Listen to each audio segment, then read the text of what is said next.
আসসালামু আলাইকুম বন্ধুরা। তো যারা চট্টগ্রাম বিশ্ববিদ্যালয়ে ডি ইউনিটে আবেদন করেছিলে এবং মেরিট এসেছে তাদের জন্য আজকের এই ভিডিওটি।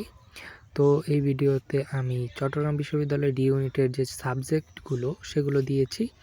এই ভিডিওটি দেখলে ইনশাআল্লাহ তুমি বুঝে যাবে যে সাবজেক্ট চয়েস কীভাবে দিতে হবে, কোনগুলো তোমার জন্য পারফেক্ট সাবজেক্ট ওইগুলো। তো প্রথমে দেখতে পাচ্ছ এখানে আইন এবং অর্থনীতি এই দুটো সাবজেক্ট আমি রেখেছি, কারণ সবার প্রিয় সাবজেক্ট হলো এইগুলো। তারপর আমি রাষ্ট্রবিজ্ঞান, সমাজবিজ্ঞান এবং আন্তর্জাতিক সম্পর্ক, লোক প্রশাসন এগুলো রেখেছি। তো এখানে একটা বিষয় আছে যে আইন, অর্থনীতি, রাষ্ট্রবিজ্ঞান, সমাজবিজ্ঞান এই চারটা কিন্তু বিসিএস শিক্ষা ক্যাডারের অন্তর্ভুক্ত। অর্থাৎ যারা এই বিষয়ে পড়াশোনা করেছো তারা বা করবে তারা কিন্তু শিক্ষা ক্যাডারে যাওয়ার একটি সুযোগ আছে। আর আন্তর্জাতিক সম্পর্ক এবং লোক প্রশাসন এই দুইটায় যারা পড়াশোনা করবে তারা কিন্তু শিক্ষা ক্যাডার পাবে না, তবে তোমাদের জন্য আলাদা ওই প্রশাসনিক ক্যাডার আছে। প্রশাসনিক ক্যাডার আসলে সকলের জন্যই, তো শিক্ষা ক্যাডার কিন্তু তাদের জন্য নেই। তো যারা বিসিএস নিয়ে চিন্তা ভাবনা করছো বা করো তাদের জন্য অবশ্যই প্রথম উপরের চারটা যে সাবজেক্ট সেগুলো তোমাদের জন্য, এবং যারা বিসিএসের দিকে তেমন একটি ইচ্ছে নেই তারা আন্তর্জাতিক সম্পর্ক, লোক প্রশাসন তোমাদের জন্য একটি অত্যন্ত ভালো সাবজেক্ট। তো এভাবেই সাজিয়েছি বিষয়টা।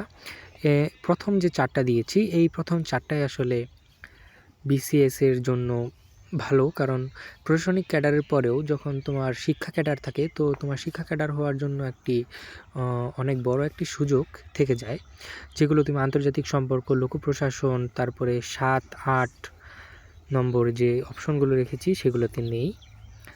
আবার নৃবিজ্ঞান এটা একটু কম হাইপের সাবজেক্ট বলা যায়, কিন্তু এটাতে একটি সুবিধা আছে যে এটাতেও শিক্ষা ক্যাডার আছে।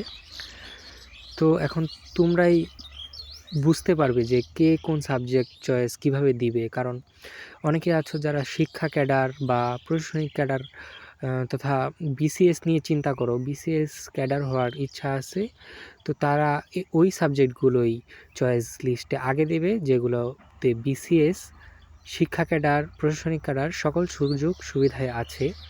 আর যারা এগুলোতে তেমন একটি ঝোঁক নেই, অর্থাৎ তোমরা যে কোনো একটি কর্পোরেট জবের দিকে যেতে চাও, তারা তোমাদের মতো করে ইচ্ছা করে দিতে পারো। তবে আইন সবচেয়ে ভালো সাবজেক্ট বলাই চলে, এবং অর্থনীতিও বলাই চলে খুবই ভালো সাবজেক্ট। 3 এবং 4 হচ্ছে তাদের জন্য যারা বিসিএসের দিকে ঝোঁক আছে এবং যারা বিসিএসের প্রতি তেমন অ্যাফেকশন নেই, তারা আন্তর্জাতিক সম্পর্ক, লোক প্রশাসন দিয়ে শুরু করতে পারো 3-4-এ।